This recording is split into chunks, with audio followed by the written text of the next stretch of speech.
ప్రభునందు ప్రియులైన మీకందరికీ యేసుక్రీస్తు ప్రభువారి నామంలో శుభవందనాలు తెలియజేస్తూ ఉన్నాం.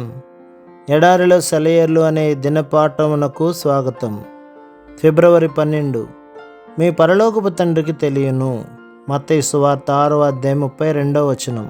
మూగ చెవిటి పిల్లల ఆశ్రమంలో ఒక ఆయన ఆ పిల్లల వినోదం కోసం కొన్ని ప్రశ్నల్ని బోర్డు మీద వ్రాస్తున్నాడు. పిల్లలు హుషారుగా వాటికి జవాబులు రాస్తున్నారు. ఉన్నట్టుండి ఆయన ఈ ప్రశ్న రాశాడు: దేవుడు నాకు వినపడడానికి, మాట్లాడడానికి శక్తినిచ్చి మీకెందుకు ఇయ్యలేదు? ఈ భయంకరమైన ప్రశ్న చెంపదెబ్బలాగా వాళ్ళ ముఖాలకు తగిలింది. ఎందుకు అనే ప్రశ్న వాళ్ళని ప్రత్యమిల్లాగా చేసేసింది. అంతలో ఒక చిన్న పాప లేచింది. ఆమె చిన్న పెదాలు వణుకుతున్నాయి. ఆమె కళ్ళల్లో నీళ్లు నిండుతున్నాయి.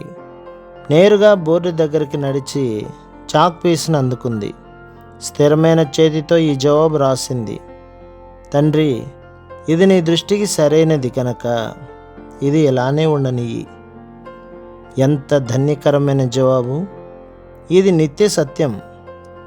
తలనెరిసిపోయిన విశ్వాసి దగ్గర నుండి దేవునిలో అప్పుడే పుట్టిన చంటి పిల్లల దాకా దీని మీద ఆధారపడవచ్చు. దేవుడు మన తండ్రి అనే సత్యం.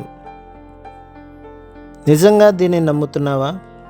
నువ్వు నిజంగా ఈ సత్యాన్ని నమ్మితే నీ విశ్వాస విహంగం అశాంతిగా అటు ఇటు ఎగిరిపోక తన నిత్య విశ్రాంతి స్థానంలో గూడు కట్టుకుని ఉంటుంది. దేవుడు నీ తండ్రి.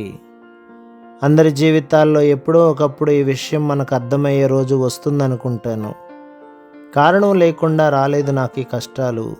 ఉంది దీని వెనక దేవుని హస్తం. నేను చూడలేనిది ఆయనకు అవగతమే. ప్రతి నొప్పి వెనుక ఉందొక ప్రయోజనం. ఈ లోకంలో నష్టం, పైలోకంలో లాభం. అల్లిక వెనకంతా దారాలు అల్లిబిల్లిగా, ముందు వైపు అంతా అందంగా కళాకారుని కలలు పండిన కళ. ప్రభు, నువ్వు చిత్రకారుడివి. నీ ఆకారం ముద్రించు. నీ మహిమార్థం నా మీద.